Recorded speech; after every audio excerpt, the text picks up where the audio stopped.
ड्रामे के शुरू में हमें जो नाम की एक लड़की को दिखाया जाता है जो कि हॉस्पिटल में अपनी बेटी के पास आती है। उसका हस्बैंड जिसका नाम ली होता है वो भी वही होता है। वो अपने हस्बैंड को बताती है कि हमारी बेटी का हार्ट फेल हो गया है, उसके हार्ट की सर्जरी के लिए हमें 5 लाख येन चाहिए होंगे। तो डॉक्टर बताता है कि 5 लाख येन नहीं, आपको 8 लाख येन देने पड़ेंगे। तो ली कहता है कि 8 लाख येन तो बहुत ज्यादा है, मैं एक डिलीवरी बॉय हूँ, मैं ये अफोर्ड कैसे कर सकता हूँ। जोई डॉक्टर से कहती है कि आप पहले हार्ट सर्जरी स्टार्ट कर सकते हैं। डॉक्टर मना करते हुए कहता है कि पहले पैसे देंगे तभी हम सर्जरी स्टार्ट करेंगे। बाद में जो का हस्बैंड ली अपने काम पर जाने लगता है। फिर हमें पता चलता है कि ली अमीर तरीन इंसान है कि वो अपनी बीवी के सामने गरीब बनने का दिखावा कर रहा था। बाद में हमें जोई को नर्स के पास दिखाया जाता है जो अपना ब्लड बेचकर पैसे ले रही होती है। बाद में हमें जो को एक बार में दिखाया जाता है, वहाँ पे जो का हस्बैंड ली भी आ जाता है। जो उसको वहाँ देखकर हैरान हो जाती है। जो सोचती है कि उसका हस्बैंड इतना अमीर कैसे हो गया। बाद में एक बदतमीज आदमी जो को धक्का दे देता है। जो उससे माफी भी मांगती है मगर वो उसको धक्का देकर नीचे गिरा देता है। वो बदतमीज आदमी अपनी वाइन नीचे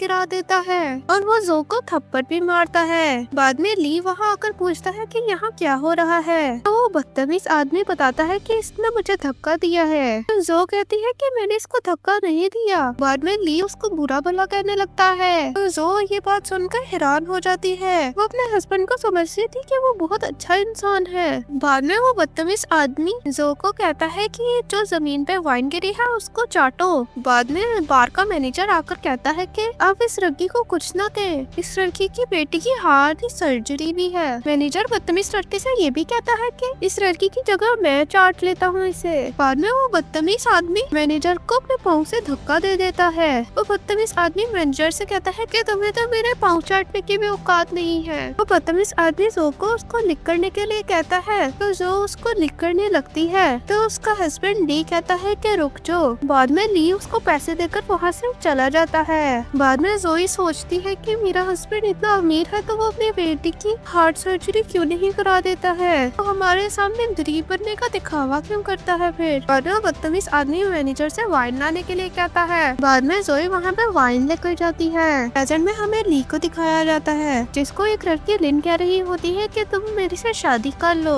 तो ली कहता है कि मैं पहले से शादीशुदा हूँ। बाद में जोई को फिर से अपनी पुरानी बात याद आती है कि उसका हस्बैंड उसके लिए पुरानी सी रिंग लेकर आया था। वो एक डिलीवरी बॉय होने के बावजूद भी जोई ने उसको एक्सेप्ट कर लिया था। ली से कहती है कि मैं तुम्हारे बच्चे की माँ हूँ। ये सुनते ही जोई के हाथ से वाइन की बोतल नीचे गिर जाती है। बाद में लिन उसको जोर से मुंह पे थप्पड़ मारती है। जोई उससे माफी मांगती है। तो लिन कहती है कि इतनी महंगी ड्रेस मेरी खराब कर दी तुमने। तो जोई कहती है कि मैं तुम्हारे इस ड्रेस के पैसे वापस कर दूंगी। तो वो बदतमीज आदमी उसका मोबाइल पकड़ के वाइन में डाल देता है। वो बदतमीज आदमी उसको कहता है कि तुम ये ड्रेस अफोर्ड भी नहीं कर सकती हो। बाद में जोई अपने हस्बैंड ली के कपड़ों से वाइन साफ करने लगती है। वो उसका हाथ पकड़कर उसको दूर करता है। जो वहाँ से जाने लगती है कि वो उसको अपने पास खींचता है। लिन जो को वहाँ से हटाती है। बाद में लिन जो को कहती है कि तुम अल्कोहल पियो, लेकिन जो ड्रिंक करने से मना कर देती है। बाद में लिन उसको 5 लाख येन देता है और उसको कहता है कि ड्रिंक करो। बाद में जो सोचती है कि 5 लाख येन तो उसकी बेटी की सर्जरी के लिए काफी है, तो वो ड्रिंक करने के लिए मान जाती है। लिन जो को माँ से तार देती है। तो ली उसका चेहरा देखकर हैरान हो जाता है, लेकिन उसका हस्बैंड ली रिएक्ट ही नहीं करता उसका चेहरा देखकर भी। लिन जो को जबरदस्ती ड्रिंक कराने लगती है। हॉस्पिटल में जो की बेटी की तबीयत बहुत खराब हो जाती है। डॉक्टर उनको फोन भी करते हैं। बाद में मैनेजर आकर लिन को रोकता है। बाद में जोई अपना मास्क फिर से पहन लेती है। बाद में लिन उनके पास आकर कहता है कि जब तक मैं नहीं कहूँगा तब तक ये ड्रिंक करना रोकेगी नहीं। ली सारे ड्रिंक जोई के ऊपर गिरा देता है। जो समझती है कि मेरा हस्बैंड इतना घटिया इंसान कैसे हो सकता है। बाद में जोई जब जमीन से पैसे उठा रही होती है तो ली उसके हाथ पे अपना पाँव रख देता है और वो फिर वहाँ से चला जाता है। बाद में जोई पैसे लेकर डॉक्टर के पास जाती है। डॉक्टर उसको कहते हैं कि आपने मेरे फोन की कॉल क्यों नहीं उठाई। डॉक्टर जोई से कहते हैं कि आपकी बेटी की हार्ट सर्जरी फेल हो गई है। जोई परेशानी की हालत में नीचे गिर जाती है। बाद में जोई एक जगह पे बैठी होती है और वहाँ पे उसका हस्बैंड ली आ जाता है। बाद बाद में ली जोई से कहता है कि तुमने मुझे इस बारे में इन्फॉर्म क्यों नहीं किया। जोई उसे कहती है कि तुम अपने काम में इतने बिजी हो जाते हो, मैं तुम्हें कैसे इन्फॉर्म करूं। बाद में जोई अपने हस्बैंड से कहती है कि तुम बार में किसी को बुली होते हुए देखकर रोक भी नहीं सकते हो। बाद में ली उसको कहता है कि मैं तो डिलीवरी बॉय हूँ, तुम क्या कह रही हो। ली उससे कहता है कि तुमने बार में किसी और को देखा होगा। वो उसे कहती है कि मुझे अपने हस्बैंड को देखने में गलती नहीं हो सकती है। ली को अपनी बेटी की सर्जरी फेल होने की बात पर यकीन नहीं आ रहा होता। बाद में जोई ली से कहती है कि हमारी बेटी मर चुकी है। बाद में हमें जोई को अपनी बेटी के पास दिखाया जाता है। जोई की बेटी कह रही होती है कि मेरे पापा बहुत मेहनत करते हैं। बाद में जोई की बेटी ये भी कहती है कि मैं अपने पापा को मिस कर रही हूँ। तो डॉक्टर उसकी बेटी का हाथ पकड़ लेते हैं और वो कहते हैं कि तुम्हारे पापा यहीं पे हैं। बाद में जोई की बेटी डॉक्टर के हाथ के ऊपर अपनी मोम का हाथ रख देती है और वो बेचारी जोई की बेटी वहीं पे दम तोड़ देती है। प्रेजेंट में अभी भी ली उसकी बात पे यकीन नहीं कर रहा होता। बाद में ली अपनी बेटी को हर जगह ढूंढने लगता है और जोई उसको अपनी बेटी के पास लेकर आती है। बाद में ली को अपनी बेटी की पुरानी यादें आने लगती है। बाद में ली अपनी बेटी के मुँह से कपड़ा हटाने ही लगता है कि उसको किसी की कॉल आ जाती है और वो वहाँ से चला जाता है। तो बाद में जोई उसके मुंह से कपड़ा हटाती है। बाद में वो जोई की बेटी को जलाने लगते हैं तो जोई बहुत रोती है। दूसरी तरफ हमें ली को दिखाया जाता है जिसको जोई की बातें याद आ रही होती है। ली के हार्ट में भी दर्द होने लगता है और उससे ग्लास भी नीचे गिर जाता है। ली वहाँ से जाने लगता है तो लिन उसे मना करती है मगर वो फिर भी वहाँ से चला जाता है। लिन अपने घर जाता है तो उसे वहाँ पे अपनी बेटी और वाइफ की पुरानी यादें आने लगती है। इस वजह से वो बहुत बेचैन हो जाता है और वो जोई को कॉल करता है। दूसरी तरफ हमें डॉक्टर और जोई को साथ दिखाया जाता है। डॉक्टर जोई को उसकी रिक्वेस्ट के मुताबिक डॉक्टर जोई की बेटी की राख को नेकलेस में रखकर जोई को दे रहा होता है। बाद में जब जोई को ली की कॉल आती है तो उसे जोई की जगह डॉक्टर पिक करता है। ली कॉल काट देता है। ली समझता है कि उसकी वाइफ जोई झूठ बोल रही है, तो उसकी बेटी मर गई है। अगले दिन जब जोई डॉक्टर के साथ अपनी बेटी की राख को दफनाने जा रही होती है तो आदमी जोई को टॉम की कीमत 80,000 येन बताता है, लेकिन जोई के पास सिर्फ 60,000 येन होते हैं। तो डॉक्टर अपना क्रेडिट कार्ड वो आदमी को दे देता है। जोई डॉक्टर को मना भी करती है। बाद में जोई डॉक्टर से कहती है कि मैं आपके सारे पैसे वापस कर दूंगी। बाद में वहाँ पे ली आ जाता है। ली कहता है कि तुम डॉक्टर के साथ मिल गई हो और तुम मेरी बेटी के बारे में झूठ भी बोल रही हो। तो जोई कहती है कि मैंने कौन सा झूठ बोला है, झूठ तो सिर्फ तुमने बोला है, इतने सालों से तुम मुझे धोखा देते रहे हो। ली अभी भी नहीं मान रहा होता है कि उसकी बेटी मर गई है। जोई कहती है कि तुम्हारी बेटी उस रात हॉस्पिटल में ही मर गई थी, उसकी राख मेरे पास है अभी भी, मगर तुम यकीन ही नहीं कर रहे हो।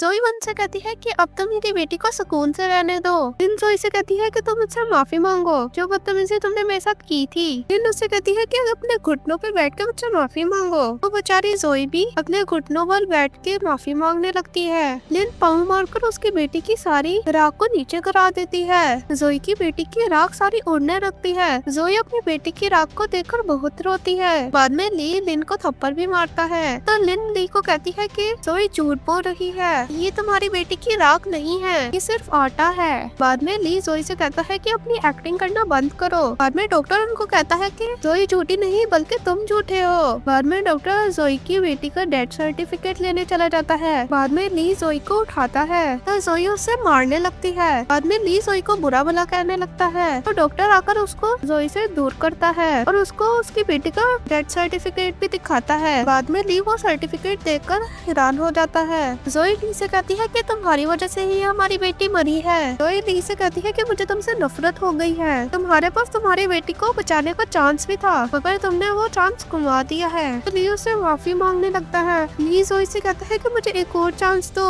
मुझे एक और चांस दो, मेरे पास बहुत पैसे हैं। जोई ली से कहती है कि इन पैसों से तुम्हारी बेटी वापस तो नहीं आ सकती है। ली अपनी बेटी की राख को देखकर बहुत ज्यादा रोने लगता है। जोई ली से कहती है कि मैंने डिवोर्स पेपर पे साइन कर दिए हैं, अब तुम भी कर देना क्योंकि तुम एक बहुत खुदगर्ज इंसान हो, क्योंकि तुम्हारी वजह से तुम्हारी बेटी भी मर गई है। बाद में जोई डॉक्टर के साथ वहाँ से चली जाती है। ली अपनी बेटी की राख को देखकर बहुत रोता है। बाद में ली को एक बच्ची के हाथ में टेडी बियर को देखकर अपनी पुरानी याद आती है कि जब उसकी बेटी जिंदा थी तब उसने कहा था कि मैं तुम्हें टेडी बियर लेकर दूंगा। तो उसकी बेटी कहती है कि ये टेडी बियर और टॉयज वगैरह बहुत एक्सपेंसिव होते हैं, मुझे नहीं चाहिए। प्रेजेंट में ली उस बच्ची से उसका टेडी बियर मांगने लगता है। वो कहता है कि मैं इसके बदले तुम्हें बहुत सारे पैसे दूंगा अगर वो बच्ची अपने पापा को बुला देती है। तो वो ली को आकर धक्का दे देता है। ली उससे माफी भी मांगता है और वो कहता है कि मैं इस बियर के बदले बहुत सारे पैसे दूंगा। मगर वो आदमी कहता है कि ये टेडी बियर सेल के लिए नहीं है। बाद में वो बदतमीज आदमी जो हमें बार में दिखा था, वो उस आदमी को कहता है कि तुम्हारी हिम्मत कैसे हुई कि तुमने ली से ऐसे बात की है। वो बदतमीज आदमी उस आदमी को कहता है कि इसकी तो जुबान काट देनी चाहिए। जब वो उसकी जुबान काटने लगता है तो उसकी बेटी वो बदतमीज आदमी के हाथ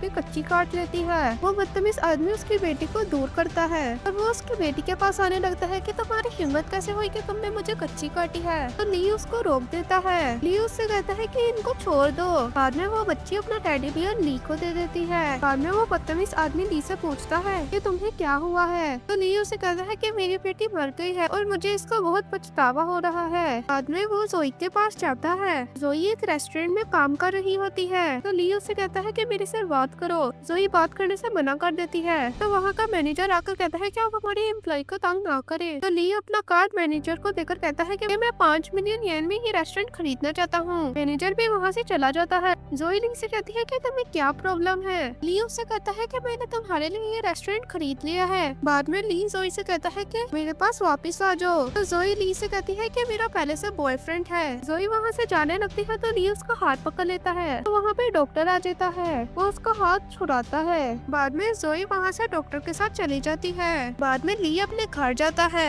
जहाँ पे उसकी बहन कहती है कि तुम्हारा डिवोर्स हो गया है ना, मुझे एक लड़की पे मिली है, उसका भी डिवोर्स हो गया है, तुम उसके साथ शादी कर सकते हो। उसकी बहन ली को फोटो दिखाती है तो वो जोई होती है। ली उससे पूछता है कि तुम्हें इस लड़की के बारे में कैसे पता। तो उसकी बहन कहती है कि ये लड़की हर हफ्ते अपना ब्लड शेयर करने के लिए हॉस्पिटल में आती है। बाद में उसकी बहन कहती है कि अगर तुम्हें ये लड़की पसंद है तो तुम इससे शादी भी कर सकते हो। तो ली अपनी बहन को कहता है कि इसका हस्बैंड मैं ही हूँ। बाद में उसकी तबीयत खराब होने लगती है और उसके मुंह से ब्लड आने लगता है और वो बेहोश हो जाता है। बाद में हॉस्पिटल में हमें ली को दिखाया जाता है। डॉक्टर ली को दवाई देता है और वहाँ से चला जाता है। ली अपनी ट्रिप को उतार के बाहर जाने लगता है। ली बार वाले बदतमीज आदमी को देख लेता है तो वो उसके पीछे जाने लगता है। बाद में हमें पता चलता है कि लिन और उस बदतमीज आदमी का चक्कर चल रहा था। लिन कहती है कि ली मर जाएगा तो हम उसकी जायदाद पे कब्जा कर लेंगे। लिन उनकी सारी बातें सुन लेता है। ली को ये भी पता चल जाता है कि लिन के पेट में जो बच्चा है वो भी उस बदतमीज आदमी का है। बाद में ली लिन से कहता है कि आइंदा मेरे पास कभी मत आना और वो वहाँ से चला जाता है। बाद में ली जब अपने घर आता है तो वो बहुत ज्यादा ड्रिंक करने लगता है। उसकी बहन उसको रोकती है। वो अपनी पिछली गलतियों पे बहुत पछता रहा होता है। वो अपनी बहन को बता रहा होता है कि मैंने अपनी वाइफ को बहुत तंग किया है और मेरी वजह से मेरी बेटी भी मर गई है। ली मरने वाली गोलियां भी खाने लगता है मगर उसकी बहन उससे वो गोलियां छीन लेती है। बाद में उसकी बहन उससे कहती है कि तुम्हें क्या हो गया है। उसकी बहन कहती है कि तुम्हें अपनी वाइफ को एक और चांस देना चाहिए। रेस्टोरेंट में हमें जोई को दिखाया जाता है तो मैनेजर उसके पास आकर कहता है कि मैं तुम्हें एक नए कुलीग से मिलाना चाहता हूँ। तो जब वो कुलीग आता है तो हमें पता चलता है कि वो ली है। जोई कहती है कि अब तुम यहाँ क्या कर रहे हो। ली उससे कहते हैं कि अब मैं एक ऑर्डिनरी वेटर हूँ। ली जोई से कहता है कि मैं दोबारा से अपनी लाइफ तुम्हारे साथ स्टार्ट करना चाहता हूँ। बाद में जोई ली से कहती है कि मैंने तुम्हें माफ नहीं किया है तो तुम ऐसे नाटक ना करो मेरे साथ। बाद में एक औरत कॉफी मंगवाती है तो ली जोई से उसका ट्रे पकड़कर उस औरत के पास देने चला जाता है। वो जब चीजें रख रहा होता है तो कॉफी नीचे गिर जाती है और ग्लास भी टूट जाता है। ली उसको उठाने लगता है तो जोई आकर उसको झाड़ू दे देती है। जोई बाहर डॉक्टर को देखती है। बाद में जोई डॉक्टर के साथ बाइक पे बैठकर चली जाती है और ली उसको देखता ही रह जाता है। इसी तरह ये ड्रामा खत्म हो जाता है। अगर आपको ये ड्रामा अच्छा लगे तो इस वीडियो को लाइक करें और हमारे चैनल को सब्सक्राइब करें ताकि और इस तरह की अच्छी अच्छी वीडियोस हम आपको पहुंचा सके। तो मिलते हैं अगली वीडियो में।